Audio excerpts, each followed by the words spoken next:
hindi niyo naman kailangan maging katulad ko dahil iba-iba tayo ng talent. Hindi ako magaling sa volleyball, pero some of you here, oo. Hindi ko na-experience mag-champion sa UAAP, pero marami sa inyo, oo. Yung iba magaling sa business, sa art, and many more. And siguro, merong iba dito na iniisip na hindi nila alam kung saan sila magaling. Pero, alam mo kung saan ka magaling. Siya si Avril Sacapanyo, ang batch valedictorian ng graduating class of 2024 ng University of Santo Tomas. Noong nakaraang linggo, formal siyang pinarangalan bilang summa cum laude sa kursong Bachelor Physical Education, major in Sports and Wellness Management, matapos makakuha ng general average na 1.05. Bukod sa pagiging honor student, ang tubong aklan na si Avril ay isa ring student athlete sa larong tennis. Ilang beses na rin siya naging pambato ng Western Visayas sa palarong pambansa kaya hindi nakapagtatakang napabilang siya sa UST Women's Lawn Tennis Team. Kwento ni Avril, hindi naging madali na pagsabay ng pagiging estudyante at atleta pero iisa ang naging sekreto niya para makamit ang highest Latin honors sa universidad. Every student athlete would have the same answer. I think really it's time management po and knowing iset yung priorities and knowing when dapat tapusin muna yung gawain and then training and then yung leisure and having fun din. So I think basically you have to set your priorities straight kasi not all the time it's easy pero kapag organized ka and alam mo kung anong uunahin, eventually it will get easier. Competitive athlete si Avril at kahit malayo sa pamilya at mahirap ang training, nagpatuloy pa rin siya sa pagtetennis. Pero dumating sa punto na kailangan niyang i-give up ang laro na minahal niya mula pa noong pagkabata.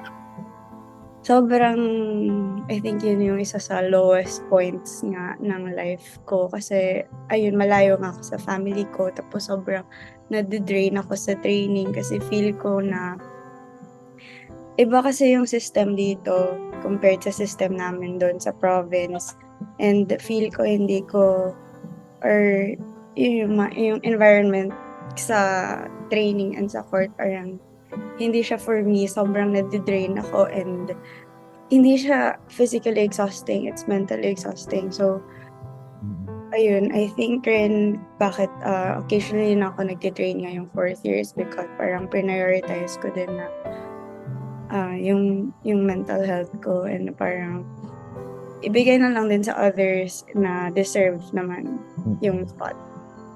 Pero ganun pa man ang naging sitwasyon, patuloy na tinapos si Sacapanyo ang kanyang bachelor's degree sa UST dahil sa kanyang mga naging inspirasyon. I think syempre number one is yung family ko. Kasi every time na I felt sad or kailangan ko ng reassurance and validation, tumatawag lang talaga ako sa parents ko, sa family ko.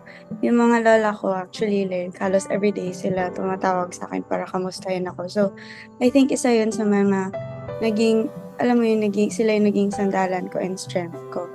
And of course, dito sa UST mismo is yung batchmates ko.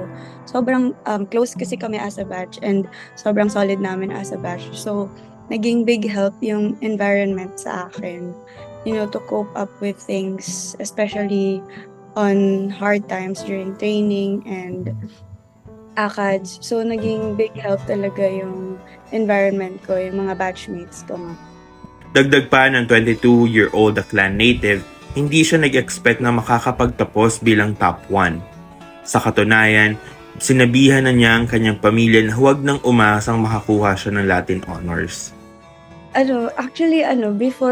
Before i-announce yung Latin honors, lumabas muna yung grades namin ng finals ng last semester. And then, parang medyo may isang grade ako dun na hindi ako satisfied, yun. So, tinawagan ko agad sila and explain ko agad sa kanila na umiiyak ako, sabi ko, mababa yung grade ko sa isang subject, ito ganyan. So, like, wag masyado mag-expect. So, yun, tapos lagi sila, okay lang yun, at least, like, makagraduate ka na, ganun, and ganyan. And then, ayun, nung in-announce ng summa, grabe nagulat ako and sila din kasi yun nga, nag-emote pa ako before. Ngayong nakapagtapos na, balak ni Avril na bumalik sa tennis. Muli siyang sasabak sa training sa susunod na 1 o 2 taon para sa planong makapaglaro sa international stage. Sunod nito, kukuha sa Avril ng kursong medicine para makatulong sa ating mga kababayan bilang doktor. Naniniwala si Avril na tungkulin ng bawat graduate na mag-ambag sa bayan at magsilbing inspirasyon sa ating lipunan. As we celebrate our achievements today, let's also take a moment to remember those who aren't as fortunate. For every graduate here, there are countless young Filipinos whose dreams are stunted by circumstances beyond their control. There are people who wake up every morning with the same aspirations as ours but face grueling obstacles. Ang dami kong kilala na sobrang talino and napakalaki ng potential pero hindi nabibigyan ng same opportunity.